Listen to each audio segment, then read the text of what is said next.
નમસ્કાર મિત્રો, આપણે આવી ગયા છે સોમા કંપની પાસે. આ જુઓ સોમા કંપની. હવે આ સોમા કંપનીવાળા જુઓ તમે, ટોલ ટેક્સ લઈને કેવી ગાડીઓ જવા દે છે. જો તમે આ ગાડીઓ જાય છે ટોલ ટેક્સ આપી, તો કેમ રસ્તા નથી બનાવતા? રસ્તા બનાવવાનું આ લોકોની ફરજ નથી? લોકો પાસે ટોલ ટેક્સ લઈને જવા દે છે ગાડીઓ, તો રસ્તા બનાવવાની આ લોકોની ફરજ નથી કે નથી એ મને ખબર નથી પડતી. અને બીજું કે સરકારી અધિકારીઓ પણ શું કરી રહ્યા છે?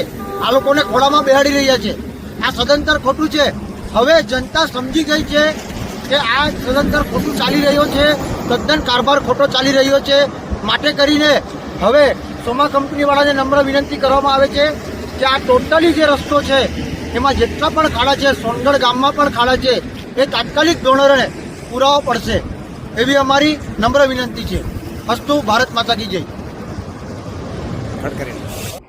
સોનગઢના રસ્તા ખાડામાં દટાયા, ટોલ ટેક્સ વસૂલાયા છતાં સુધારો નહીં. તંત્ર સોમા કંપનીની તેરી પી ચૂપ મેરી પી ચૂપ મિલીભગતનો આક્ષેપ. સોનગઢના રસ્તાઓ આજે વિકાસ નહીં પરંતુ વિનાશના પ્રતીક બની ગયા છે. શહેરના મુખ્ય માર્ગો ખાડામાં દટાઈ જતા વાહન ચાલકો રોજ પોતાના જીવને જોખમમાં મૂકી મુસાફરી કરવા મજબૂર બન્યા છે. જાહેર નાગરિકોના આક્ષેપ મુજબ દર મહિને ટોલ ટેક્સ વસૂલાયા છતાં રસ્તાઓની હાલતમાં સુધારો થતો નથી. રસ્તાનું કામ સોંપવામાં આવેલી સોમા કંપની પાકું બાંધકામ કરતા નથી, ફક્ત પેચવર્ક કામ ચલાવે છે. થોડા જ વરસાદમાં રસ્તા ધોવાઈ જાય છે અને અકસ્માતોની પરિસ્થિતિ ઊભી થાય છે. તેરી પી ચૂપ મેરી પી ચૂપ. નાગરિકોનો આક્ષેપ છે કે સરકારી તંત્ર અને સોમા કંપની વચ્ચે ઘનિષ્ઠ મિલીભગત છે, એટલે જ કોઈ જવાબદારી સ્વીકારવામાં આવતી નથી અને વિકાસના નામે ફક્ત ઢૂંગ જ ચાલે છે. એક તરફ કંપની મૌન છે તો બીજી તરફ તંત્ર પણ ચૂપ છે, જાણે તેરી પી ચૂપ મેરી પી ચૂપની ગાંઠ બંધાઈ ગઈ હોય. લોકોમાં ભારે આક્રોશ છે. તેઓનો સવાલ છે કે ટોલ ટેક્સની વસૂલાતનો હિસાબ ક્યાં જાય છે? જો આવતીકાલે કોઈ જીવલેણ અકસ્માત બને તો જવાબદારી કોણ લેશે? નાગરિકોએ ચેતવણી આપી છે કે જો તાત્કાલિક અસરથી રસ્તાની મરમ્મત હાથ ધરાશે નહીં તો તેઓ આંદોલનનો માર્ગ અપનાવવા મજબૂર બનશે. હાલ સોનગઢમાં રસ્તા પર મુસાફરી કરવી એ સામાન્ય મુસાફરી નહીં પરંતુ જીવન મરણનો ખેલ બની ગયો છે. રિપોર્ટર હાર્દિક જોશી, સોનગઢ.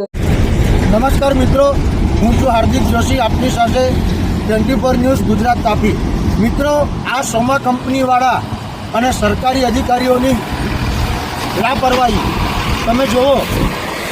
આ રસ્તાના ખાડા, આ તમે જુઓ આ રસ્તાના ખાડા. ત્યારબાદ અહીંયા ઉપરી હમણાં બેદાલામાં ખૂબ મોટા બનાવો બની ગયા છે. લોકો અહીંયા ગાડીઓ પરથી પડ્યા છે, ખૂબ જ ગંભીર ઈજા થઈ છે. ત્યારબાદ આવતીકાલે આપણા આ ભાઈ જે આવતા હતા એમની ગાડીનું ટાયર બેન્ડ થઈ ગયું આખી રિંગ હતી. આ તમે જુઓ, આ તમે જુઓ, હા આ જો આખી રિંગ બેન્ડ થઈ ગઈ છે. હવે તમે તમારું નામ? તમારું નામ? અનિલભાઈ. હા, અરે અનિલભાઈ, કાલે હું બનાવું બન્યો તમારા ઘટના એવું બની કે ખાડા ટેકરો પૂરો પીડો છે. હા, લાપરવાહી સોમા કંટ્રાક્ટરની લાપરવાહી પ્રમાણે આ બધું થયેલું છે. એની જવાબદારી કઈ બી થાય છે, જવાબદારી કોણ લે છે? સરકાર લે છે કે સોમા કંટ્રાક્શન લે છે? એનો ખુલાસો મને આપવો.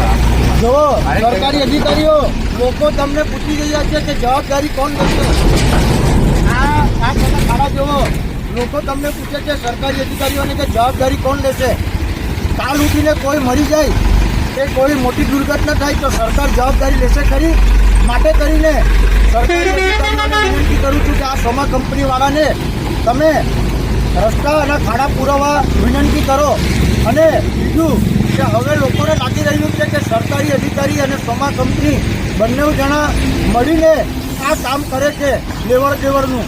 એ બધું બંધ કરો અને આ સુંદરનગરમાં જે પ્રોબ્લેમ છે આખા રસ્તામાં ગામમાં, એ રસ્તાના ખાડા પૂરો. જય હિન્દ, જય ભારત.